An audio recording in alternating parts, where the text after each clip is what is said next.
Hey everybody, welcome to Second Level Questions, and we are going to talk politics, I think, today, based on what we're talking about now, with Rachel Sledge. And I'm super excited to get into this because I have no idea what's about to happen, but you are in government. Yes. You're an important human being, and so we have to be careful with what we say. So I'm going to let you introduce yourself. Okay, so I'm in executive leadership in one of the state agencies in the state of Maryland. Yes. Mostly involved in politics down in our capital city in Annapolis. Okay, so just so you know, we were talking kind of before this podcast, and I said, if you and I make mistakes now, we're not 20 anymore. It's $1,000 mistake. And she goes, millions. And I was like, okay. $1 million mistakes over here. Right. Okay, so I find it so interesting because you work for the Maryland government, which is a fairly liberal at this point in history. Right. So typically it would be described as a purple state. Gotcha. Right. So, for those who are not familiar with what that means in politics, it means that it's kind of even-handedly blue being Democrat, red being Republican.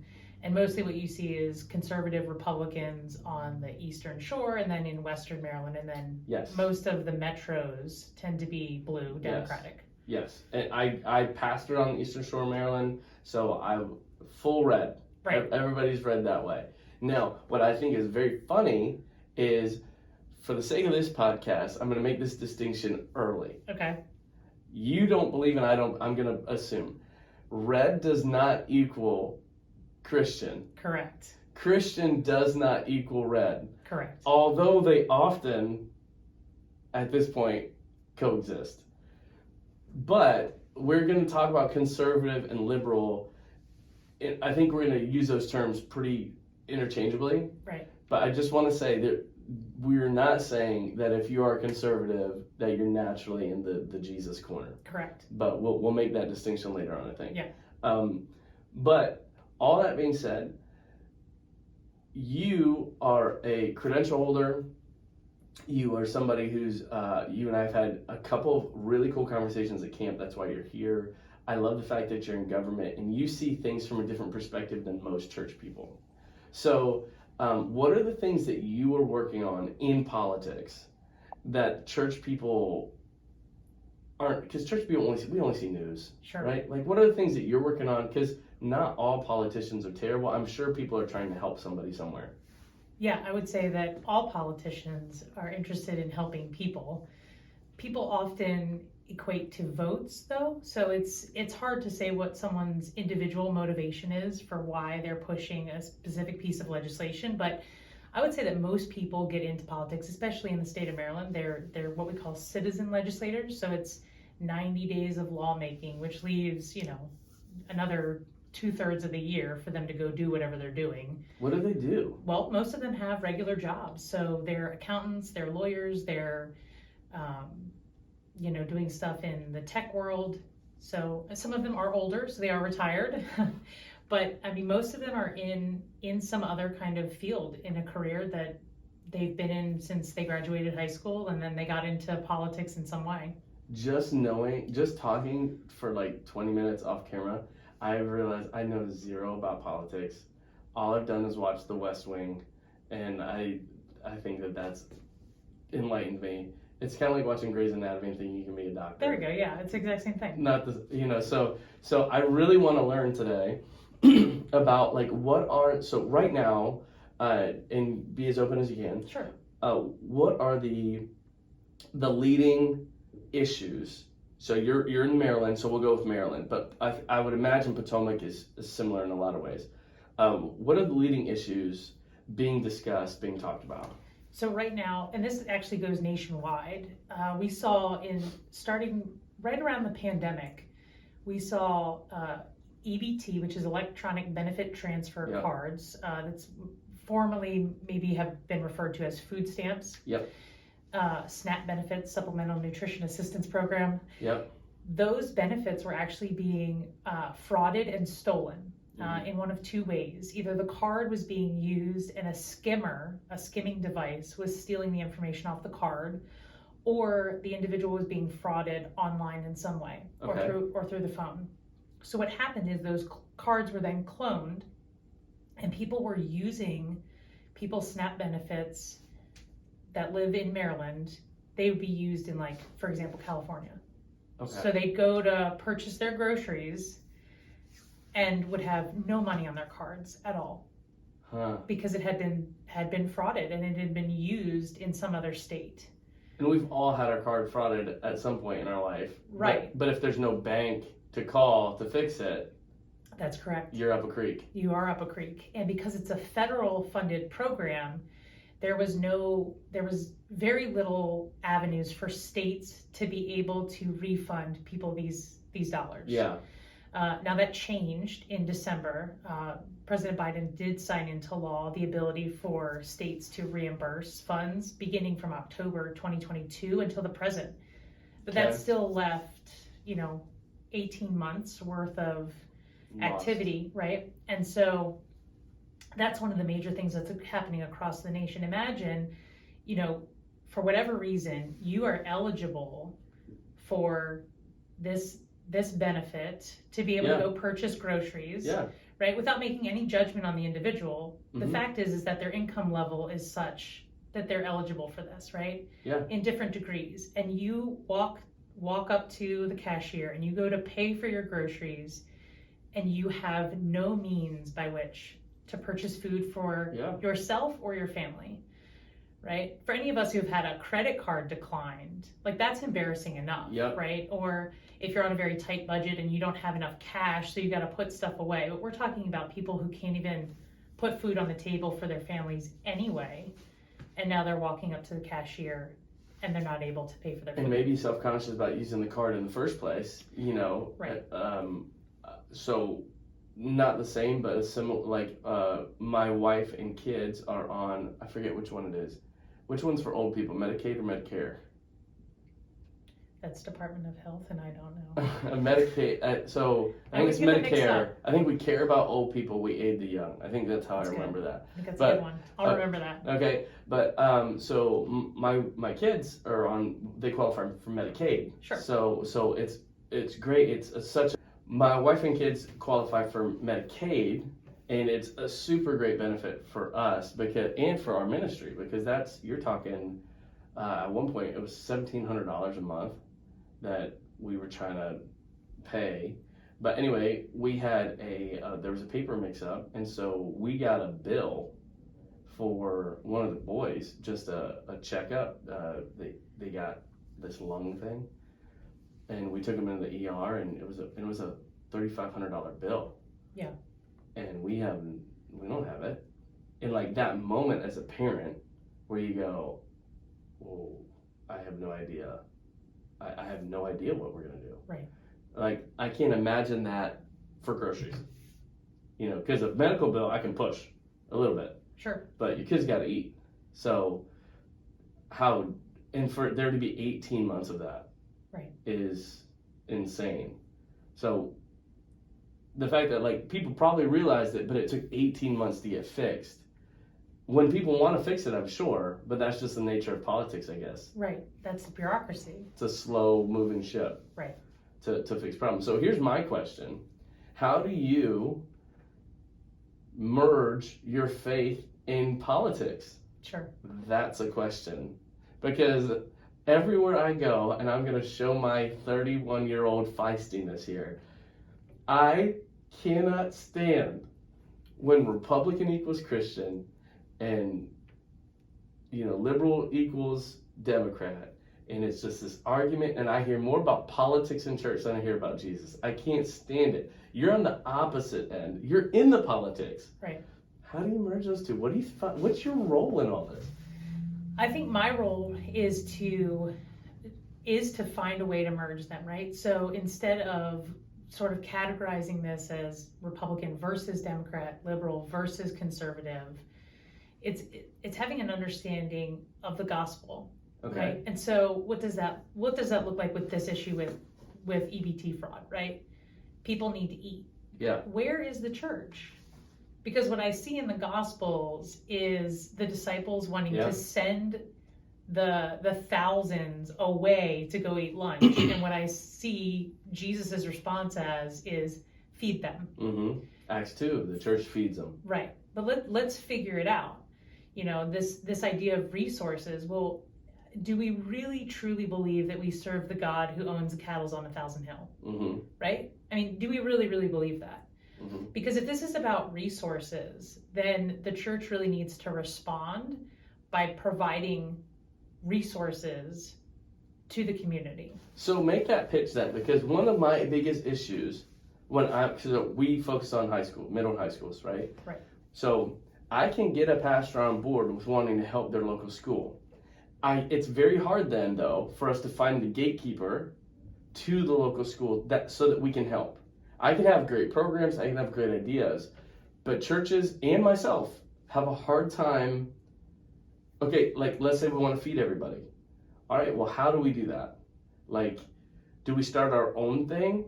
But then if we start our own thing, a lot of times what happens is we're doing something the government's already doing. Right. So who do you even talk to figure out what the best avenue for help is? So it's definitely different with each state, and then you have different counties, especially when it comes to school systems, that function in different ways. But I would say initially, getting in with the county school superintendent, having a conversation. Mm-hmm. What do you need? How can we serve you? Not here's our idea, let us do it. Sure. But what are your needs and how can we serve you uniquely?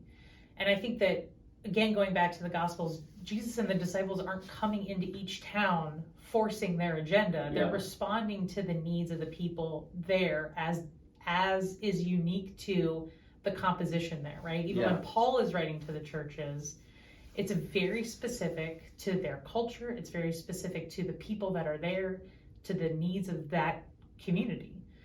And I think that that's what the church has not done well. The church has wanted to force an agenda and say, this is what you need. We've decided what you need. And you need a backpack drive. Right. And then they do the backpack drive. Right. Do they need a backpack drive? I'm not sure they do. I don't know. Maybe some schools, probably not every school in the whole county. I think the biggest issue I think there's two issues I run into when churches are trying to get involved. Because we want them to be involved, but when they try, they misassociate. So what I mean by that is like students can reach students, leaders can reach teachers, and like leaders can reach like a pastor and principal. Like those things are associated together. And then churches can reach counties and school districts. But what happens a lot of times is like a student will try and reach a superintendent. Right. And they misassociate. And you've got to, like what I have learned is if you want to help, you have got to go to the person with authority first. You can't work your way up unless you're willing to stay in that zone. An example would be a youth pastor friend of mine really wanted to serve his local school and show the teachers some appreciation. And so he got on board with a couple of teachers and they got approval for him to come in and do some things. And that was great. That's where it was at. But he's never going to get like approval for like a school assembly program to come in or a big after school program where buses are going to come and do stuff. If you're going to do that, you've got to realize on the front end that you've got to go to like the superintendent level. And that's harder to do. It's harder to get in their peripheries, right? It's harder to become important to them. And the second thing is what you've alluded to is churches decide what they think is important. I have found that what you said, the like, how can we help is half the battle. Yeah. You have to say that with examples is what I found, talking to principals at least, is, hey, Principal Seth, right? We want to come in, we want to serve, that's our heart, we want to help. How can we help? We've heard these are issues for you. And you come in with three. Because if you come in with just an open hand, you're just giving them a job to do. I've had a lot of principals almost roll their eyes and go like, well, I appreciate it. I don't have anything right now, but the second I go, hey, we've heard that teacher appreciation, we've heard that that after school tutoring, we've heard that big brothers, big sisters, those kind of things are needs in this area. Are you interested in those, or is there any other way we can help? Now a principal goes, actually, you know what?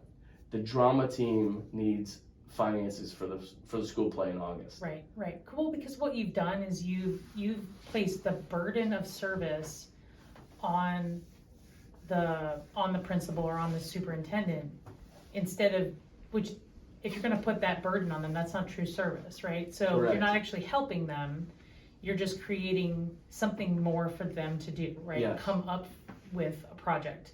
So I think that coming in and being well informed about the community is super helpful, because it says to that individual in leadership, hey, I actually know some of what's going on in your community. I know some of what your needs are. Would these serve you well?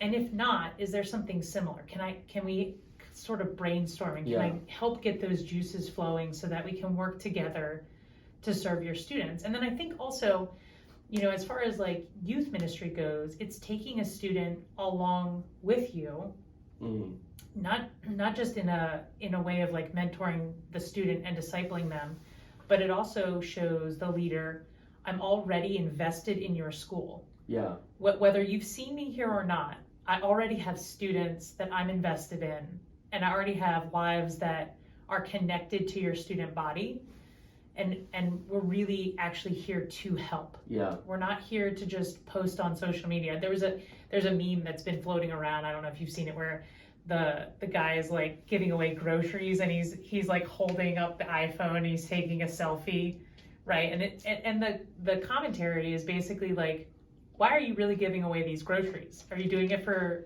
a social media post? Yeah. Could you do it and never post about it? Right now, I don't mean Is that Mr. Beast? I don't know who it is.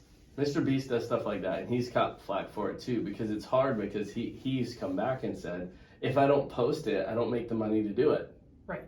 And so it is this weird, like, in churches, I think get caught in that same issue. Like, we can do the service, but if we don't post that we're doing the service, how do people know that we're a good thing to be invested in? I think at that point, it becomes a matter of the heart, right? And so for those of us who are,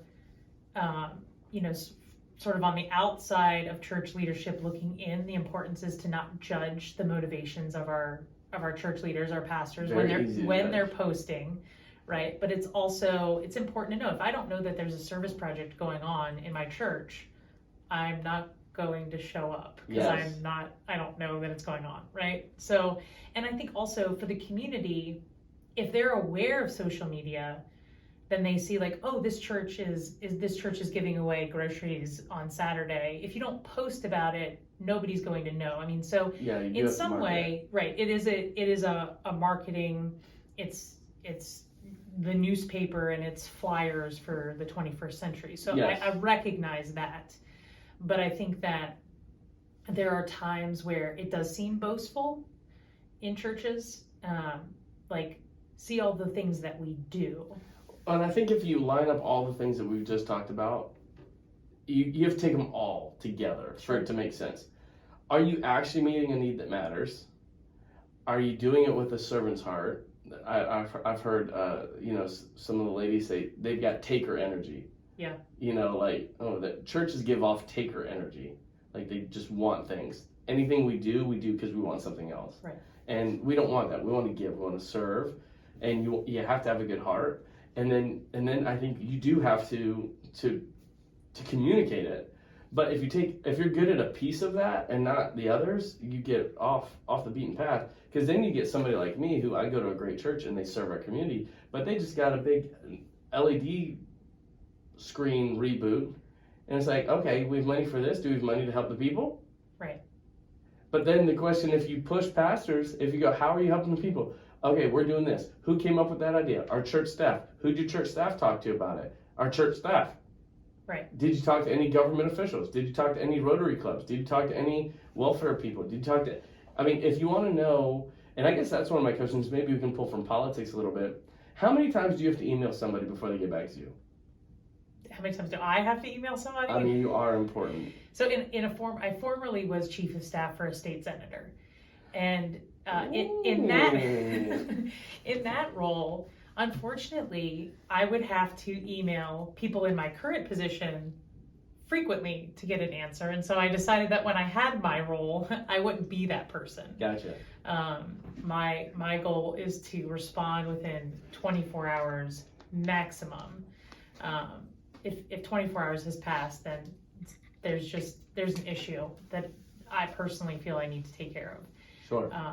But I think, unfortunately, you know, again, going back to being a bureaucracy, is that oftentimes you do have to continue to push. So going back to the EBT fraud, imagine being somebody who doesn't have money for groceries. You don't know what to do. Yeah.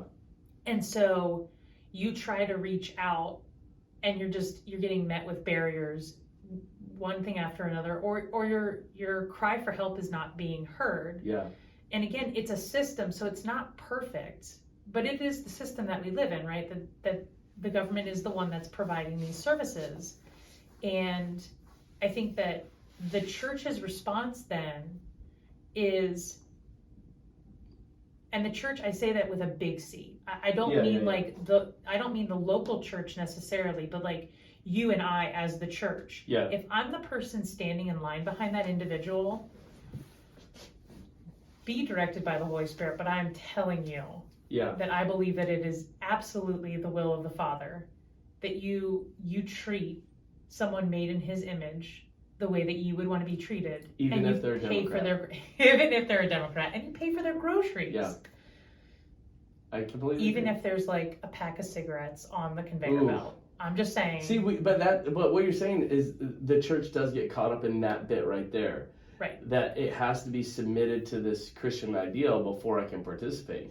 Sure. But if we're going to influence the world around us, we have to be a little more liberal with how we care. Well, there's this saying in politics, and this is not an exact quote, but and it's from probably almost 100 years ago, is that if you're under, I think it was like, if you're under 40 and you're not a liberal, you don't have a heart. Yes. But if you're over 40 and you're not a conservative, you don't have a brain. Yes. Which is incredibly offensive. But I think To who? I think the genuine sentiment of it, right, is that kind of going back to what you were saying about, the passion, is that when we're younger, there's this just sort of fire in our belly, and we just want to change the world. Right. And rock it. The world is our oyster. They told me at youth conference I would do it, so I'm going to do it. Right? Yeah. Pastor said from the pulpit, I'm going to change the world. And it's true. We will change the world as believers. The entire face of the globe will look different when Christ returns, and it will be because we've been faithful to share the gospel. Sure. But it will not be because we've pushed a Republican conservative political agenda and shoved it down people's throats and threatened them with the idea that if they have a slightly liberal view of something, that somehow they're not Christians, or they're unbiblical in their view, or that they're somehow condemned by the Father in some way. That's where we've lost this. The church the conservative church has lost its legitimacy with a lot of people. With culture. Right. I think in cultural sense, the church has lost any kind of identity. Yeah. Or what's the word? Power's not the right word. The church in culture has lost any kind of influence. Right. Other than the people who belong to the church. Right. I think we used to have some influence. Even when I started as a pastor, being a pastor and walking into a prison meant something, or a hospital meant something. Now, you're just anybody else. Right. So I do think we've lost that, because we're not defined by our care and our compassion. We're defined by what we hate and what we disagree with, and according to others. Right. And so my question is, where does your faith and secular, your job, when they collide? Because I'm sure you run into people who believe differently than you. You run into policy that is not what your personal preference would be. What do you do there? This is interesting. So I went to school up in Boston, and I went to a very, very liberal university. Every school is liberal in Boston. Yes, it's true. Even the conservative ones. Yeah. And I actually studied in the philosophy department, I studied ethics and public policy. That's kind of how I ended up doing what I do now. Love it. And it was so interesting because I was the only conservative in my philosophy program. And so much so that they actually had me like attending certain events as like their token conservative student, right? Yeah. Like, okay, this is going to be the student that represents that we're able to give to, cater to all types. And I think that, what ended up happening is I was faced with classmates Mm-hmm. that actually had a lot of respect for the fact that I would stand my ground. And it made me kind of sad in a way, because it was like I had to go. I've always been very conservative in my views, but occasionally you'll catch me and I'll surprise you on a few things. Yeah. And it was sad I've heard to your me. firecracker. It was surprising to me that I would go all the way up to a liberal school, and I would find more respect. I would be given more dignity and I had more clout. Yeah. With liberal professors and liberal classmates, that I was given more opportunity from people in that sphere than I was in the conservative sphere and world that I had come from. But you stood out. I did stand out, and I would stand my ground on issues that were completely unpopular. Well, and standing out with substance is different than standing out for no reason, Right. or for just a flashy reason. I think that might be where Christians struggle, is we struggle to communicate our beliefs with substance. Yeah. And that's something that I'm really aware of talking to students, is can you communicate your belief with substance? And are you willing to get into the muddy waters of people who disagree with you, and having to function in a moment where you're like, I'm not exactly sure what this looks like, but I'm gonna figure it out. And so here's my unpopular opinion, right? Yeah. I think you are allowed to hold your personal beliefs and your political beliefs separately. That's my hot take. Sure. And I want your philosophical thoughts. Because listen, I wasn't the only conservative at a liberal school, but I was the only theologian in a missionary class. So, not the same thing, but I'll take it. But this came around. I was a 20-year-old college whatever, and this was back when gay marriage was just becoming a thing, right? And I had my biblical belief, but then I was like, why am I creating a law or voting on a law where the Bible isn't the law of the land, right? The Bible is the law of my heart. It is not the law of the land. And then I began to wrestle with that. And then I started getting to the point where I was like, you know what? I think I can have a political belief that's different than a personal belief. And I got so much flack. I got so much pushback. What are your thoughts? All right, here's my hot take. Are you ready? Yeah. Okay, America is not a Christian nation. Yes. It is not a Christian nation. And Preach. I know. Oh, I'm going to lose. We're going to lose people. I know, we're just going to, yeah. All right, this is where the podcast starts. Go. I'm going to get in so much trouble. We're both credential holders. I know.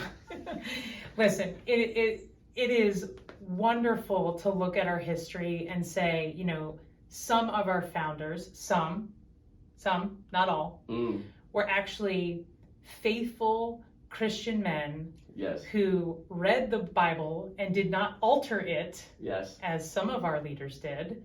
Jefferson. And so, I said it so you can't get in trouble. And so it's really hard for people to, I think people who look back at the 1980s and the moral majority and the movement that happened in conservatism in America. I'll call it cultural Christianity for us. Okay. Yeah. That we want to look at that and say, yes, America's a Christian nation and we need to uphold Christian values, and that's where it ends, and it's a black and white, hard line, hard stop for people. Yeah.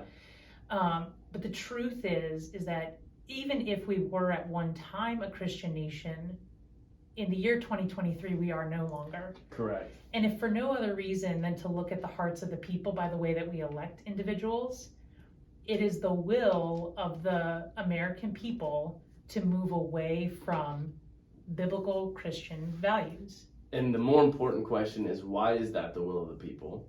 Is it in my opinion, is it a conscious decision, or is it a decision made out of ignorance?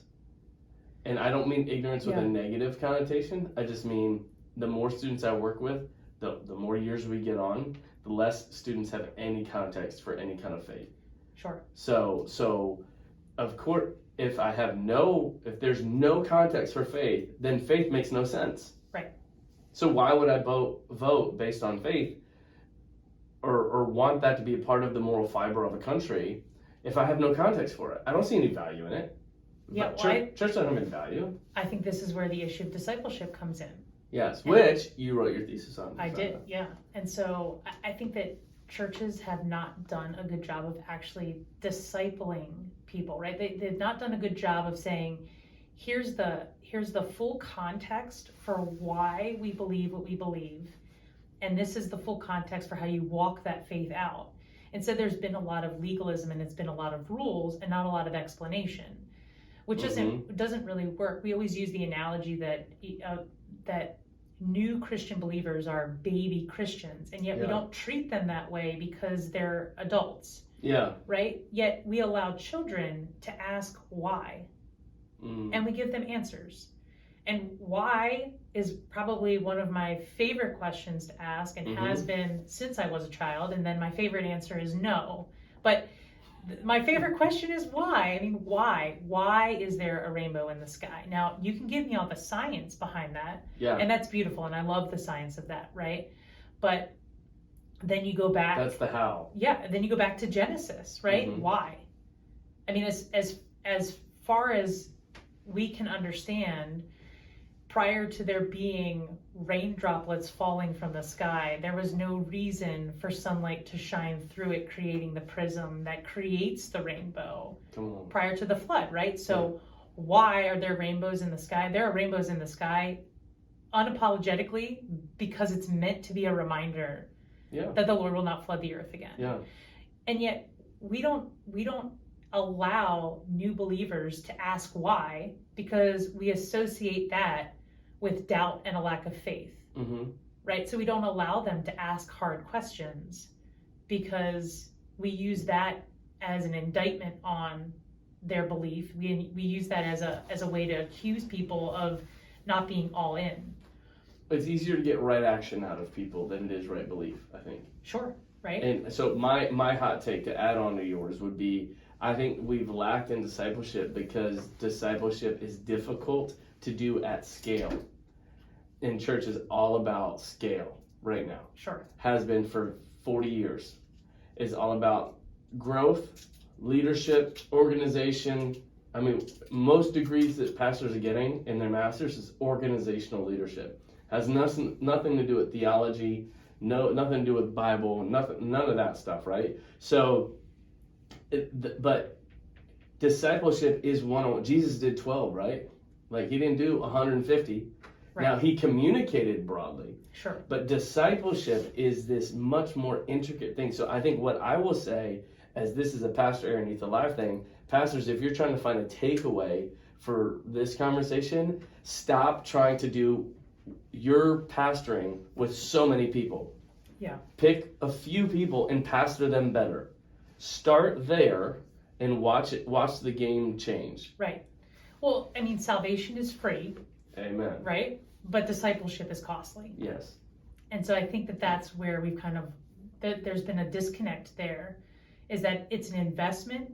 If I'm discipling people, it's costing me. Yes. But it's also costing them. They have to commit to the direction and the discipline required to become a disciple of Christ. And it's not going out and having coffee. That is not discipleship. That is relationship building, and that is beautiful. I feel very offended Listen, right now. I love coffee. I am triggered. Stop. I worked at Starbucks for 5 years, okay? Stop. Maybe you just love working in liberal places. Well, yeah. You redheaded conservative. Yes, and then I also worked at Dunkin' Donuts, so Okay. It just runs in my veins, just pure coffee. Okay, so coffee Right? isn't discipleship. It's not. Okay. It's beautiful. Like, it is beautiful to. Listen, Seth roasts his own beans over there. You're Okay, that's too much. Like, to meet a student, to take a student out and say, meet me at Starbucks, and I will buy you a drink. Which, first of all, that's costly. Let's just talk about the dollars right there. Listen, you're the one in government. That's Deal costly. with inflation, will you? I don't have an EBT card, but I'm on my way. Yeah. Well, it's that is discipleship. I mean, think about like being 16 and like Yes. having a mentor say, "Hey, let's meet up for coffee," right? I mean, that is absolutely part of the process of discipleship because it's building trust, it's building relationship. But mine was chicken wings. Okay. My youth pastor took me to chicken wings. B-dubs? Yeah. Well, we went to this little place in town, and I remember I was playing basketball outside, and my pastor just pulled up, and I guess he had called my mom and was like, "Hey, do you mind if I take him out to get wings?" And I love chicken wings. Yeah. And I was 14.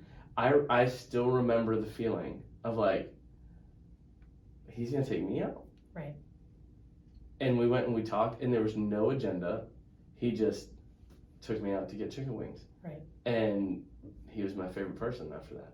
Sure. Like we connected, and we would go out and we would get chicken wings. And that was but it's discipleship. I think the point that you're making that I am 100% on board on is that it's the consistency and the cost of discipleship that matters. It's not the amount. It's not like a box to check off. And we've got to disciple a lot of we're at least I disciple a lot of people at times that it feels like there's nothing happening. Sure. For moments that it matters. Like you're gonna put a lot of cost, a lot of time, a lot of investment, and not see any return, and that's the issue I don't think churches are cool with. Right. Well, because churches want the return. We want the return. I think even just I think the American church is very much about that, right? Because as people, we've been conditioned. I put into something and I get out something. Yes. And to that end, if we're talking about the stock market, right, I should be able to put in little and get a lot back. Come on, 25% return, please. Right? And so is that where we're at in the church? That's my question, where I somehow have, as a minister, that I think that I should only give a little bit of my time and yet see this massive life change in a student or, another individual that I'm a part of their life without like deep investment. And when you look at Christ, it's 12 for 3 years, right? Mm-hmm. And then Peter denies him 3 times. Yeah. Right? Judas betrays him. Thomas says, I need to actually touch it. Yeah. That is costly. Yeah. Right? And yet the Lord is full of grace and full of compassion. And there's never like this moment of, I can't believe you. I walked with you for 3 years and this is how you respond. No, in fact, with Peter, we have the redemption, right? Peter, do you love me?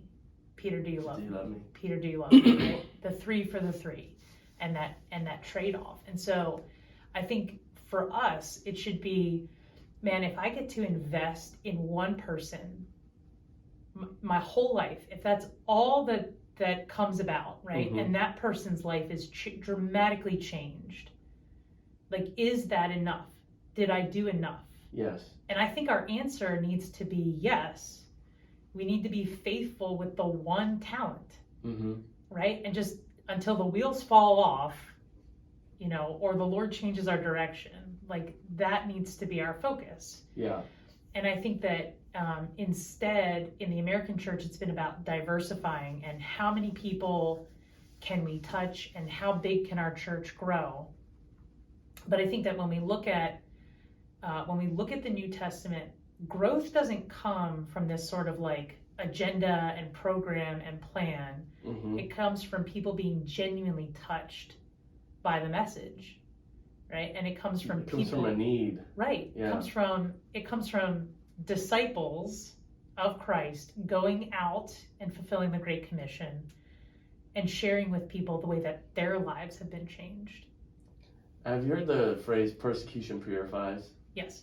So I think anybody who's gone to any other country and seen church, like a third world country, Sure. will see that like persecution purifies. Like it's like our message is much easier, much more palatable when it is needed. And in the American church, it's not necessarily needed when you have money and wealth and prosperity.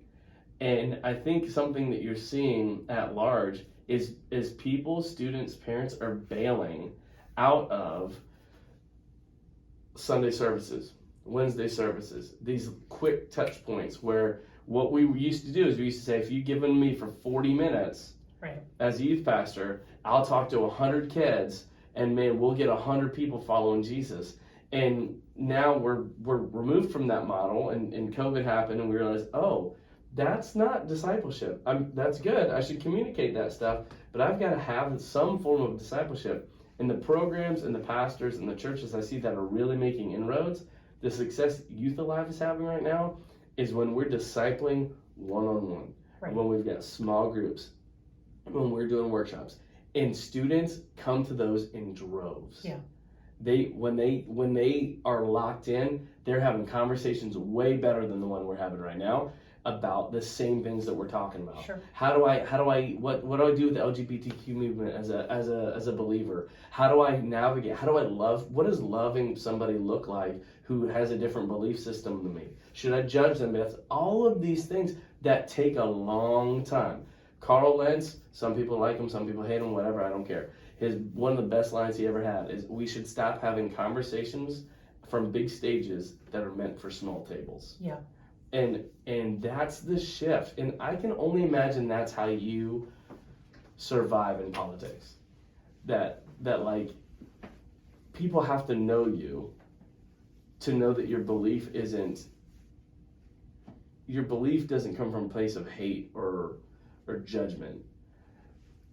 And when we look at the news, that's what we see people's Sure. beliefs without any context for a person. And beliefs without a person is just ideologies, and those things can battle each other out. And so, can you speak to the church before we kind of wrap the podcast up? Can you speak to the church and give us your perspective from your role on what the church is missing, what we can do better? So I think the number one thing that the church needs to remember is that it's a hurting, broken society and a hurting, broken world. And the way that Christ responded to those in need of healing is it says that he was moved with compassion. Mm-hmm. So when he sees Zacchaeus up in the tree, it has nothing to do with him being this sinful traitor to the Roman Empire, right? It has to do with this man who is isolated from his community, who has been rejected for any number of reasons. I've heard some commentators speculate that perhaps his short stature actually could have been dwarfism, and that he would have been rejected by his people. Yeah. Right, leading him to find wealth and acceptance with the Romans. Got it. But this idea that Jesus sees him, and we know that the kids like rhyme, right? Zacchaeus was a wee little man. A wee little man was he? Yeah, and so like Jesus's response is, come down and let's have a meal together. Yeah. Right? And so it's in his compassion that a heart is changed.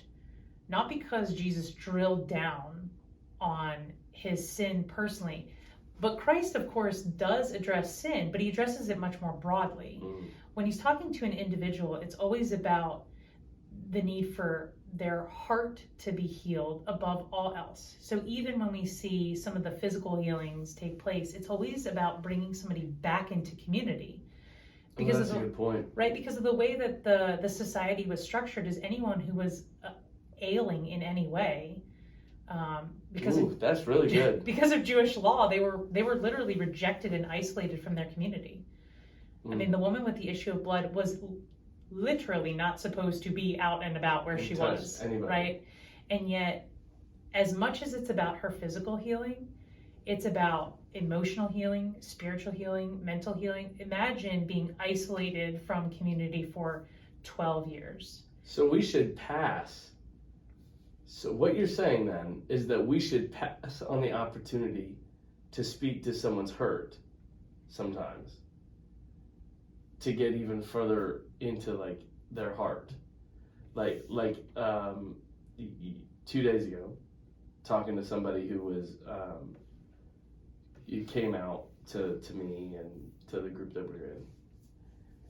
And like, that is just a fruit of the heart hurt, right? And so like, instead of like getting caught up in the coming out and the dealing with that and the parents' ideas and all that kind of stuff, like, you can focus on the person. You can almost bypass the issue. I guess that's what I'm trying to say. We can bypass the issue and go to the heart.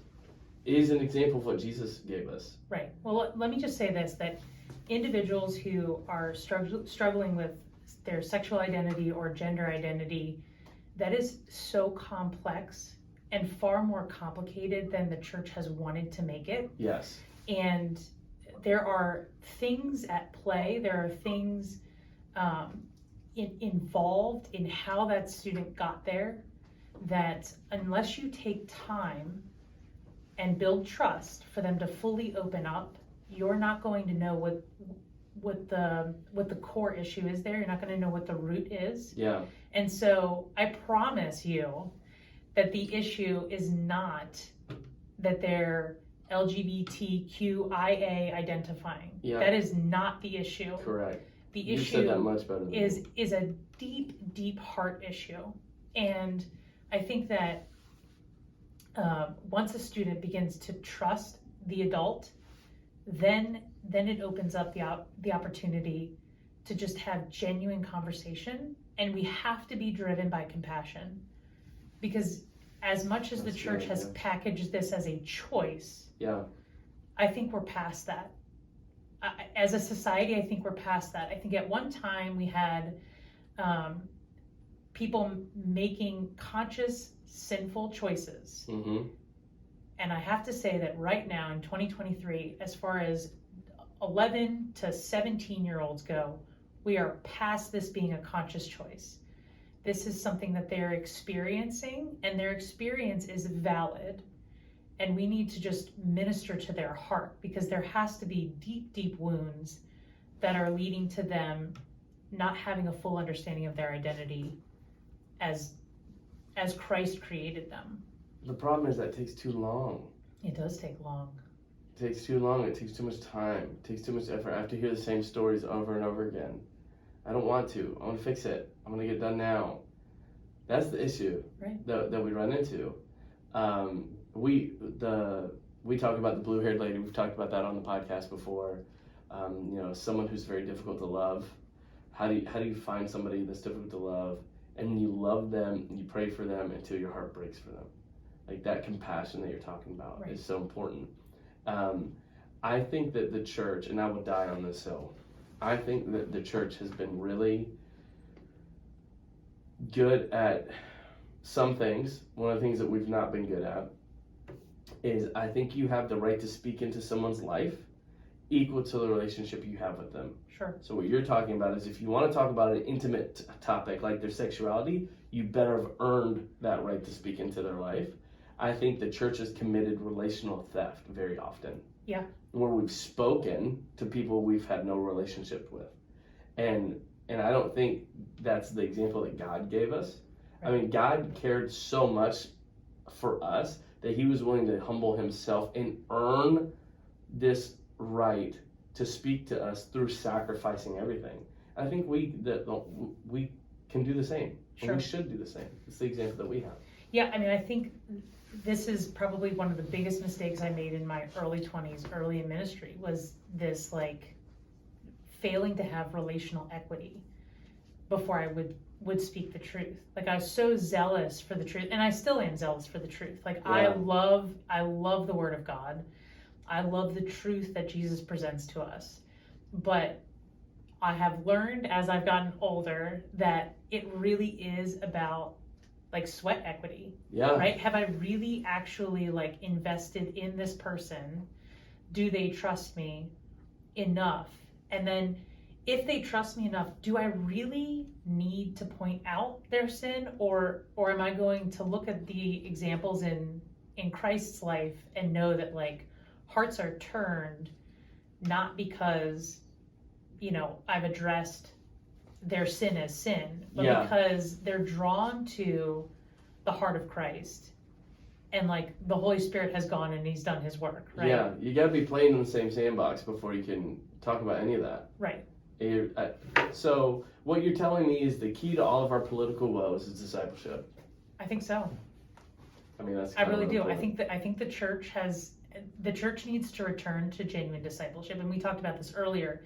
Is that there has been a focus on like sort of get people in the doors. Let's have all these great programs and let's attract the people, but that was not enough for the 2020 COVID pandemic to keep people in church. You said it really good. You said we had flashes before we got on. You said we had flashy church that didn't sustain people in the middle of crisis. Right. There wasn't enough depth, so when crisis actually hit, we didn't know what to turn to, and that's why we lost so many people. I think so, and I think when I talk to people, because my goal in the workforce is just to make Jesus normal. I think that the church has made come on, say it again for those who know. That's a good line. Make Jesus normal. Like, and it's true, because what we've done is we've made him weird, or we've become cowards, and we won't talk about him. We've allowed, being politically correct to shut our mouths. Yeah, don't want to get canceled. Right, and I promise you, based on my personal experience, when everybody is talking about their weekend on Monday morning, you will earn so much respect if when they turn to you and say, well, what did you do this weekend? You say, man, my church had a worship night last night and it was really awesome. You were authentic, yeah. Yeah, like that's what I did with my weekend. Yeah. Right? So I'm going to talk about it. I mean, I watch people talk about their dogs and their children, and now I'm in my mid-30s, but when I was younger, it was all about people going out on Friday night and going to the bars and going partying, and that's what everybody would talk about, right? Mm-hmm. Well, that's not what I did with my Friday night, and so I'm going to talk about what I did on my Friday night. You go ahead and talk about what you did. That's fine. And I found that people did not in any way feel condemned that I did something different. They were curious about why I would choose to go to a Bible study on Friday night. It's like being a conservative at liberal college. You earn credibility when you have when you stand out with substance. Yeah, and I think people also want to talk about it, because then well, I was an altar boy growing up. Mm-hmm. Okay. When was the last time you were in church? But all of a sudden it opens up a conversation, right? Or, oh man, I haven't been in a church since before the pandemic. Oh, well, what's going on? Like, it opens up conversation in a way that I think people would be surprised if they were just willing to have a little courage. So discipleship is the key. Stand out with substance. I think we should do things smaller. The way we get bigger is smaller. Is an idea that I've heard today. The answer to all our political woes is not politics. I think the church has tried to win a battle of politics and we've lost the people. I think we talked about all those kind of things. So I want, if you don't mind, to close this out, because you give me hope for not just like politics, but like the fact that we can make Jesus normal. Because that's a passion of mine. So to hear somebody else say it in a completely different context, it just warms my heart. So can you, do you mind like looking straight into this camera, give me a couple lines to a student who's watching the podcast or listening to the podcast to encourage them as they're in a similar place where they're probably feel isolated in a world that's different. Yeah. And then could you just say a quick prayer for them? Yeah, absolutely. So this is what I would say to you. You have students all around you that you know what they're going through because you're going through a lot of the same things. And it's just about sharing what you know about Christ. It's about telling them that when they're feeling anxious, that Jesus is there with them. And it's sharing a scripture. You don't have to necessarily be preachy about it. But again, it's just about, this is how I get through, and it's, to that end, it's about making prayer normal too, right? Prayer doesn't have to be using big words. It doesn't have to sound a particular way. It's talking to Jesus, right? And so I think that one of the things you can do if you're feeling a little bit isolated is there are other students in your school that I can guarantee you feel the same way. And it's about finding one another. And you can do that through starting a school club. You can do that through connecting with Arin and making sure that you are able to build a community. And maybe you feel like, I'm not really the leader type. That's just not true. We all have a capacity to lead, and leaders just see a vision for something and they run with it. And so take the opportunity to find other people that are around you that are hungry for community. And be bold, be courageous, just kind of step out, put yourself out there. And then the students that you know that aren't going to church, they don't have a youth group, have the courage to invite them. If your youth group's having something fun, take the risk. And if it doesn't pay off the way you want it to, that's okay. But maybe that student that is just looking for an invite. And that's how all of us have met Jesus at some point. Somebody invited us in some way to encounter God. So I'm going to pray for you, and then we'll close out here. Oh, Heavenly Father, I thank you for the students that are listening to this podcast, and for their parents and any other leaders, Lord. I ask that you would just help them to see those that are not necessarily seen in some way in their schools and in their communities, God, that you would give them a heart to reach out as only they were created to touch specific lives. God, I ask that you would impart just a revelation and a purpose on these students' lives, and that they would finish out this school year strong, that they would finish it out bold and courageous, that they would build community, Father, and that they would just continue to have a heart for those around them that don't know you, and that this would be an incredible summer for them, a summer that's marked in their hearts and marked in journals, Lord, that it would be a summer of altars being built where they come back and they remember who you are and what you've done in their lives. In your name we pray. Amen. Amen. Guys, thank you so much. Yeah. That was amazing. Just the conversation. Remember, we're all about sharing faith better. I hope this conversation helped you do it, even if that means you got to change the game a little bit. So we'll see you next time. Go share faith better today.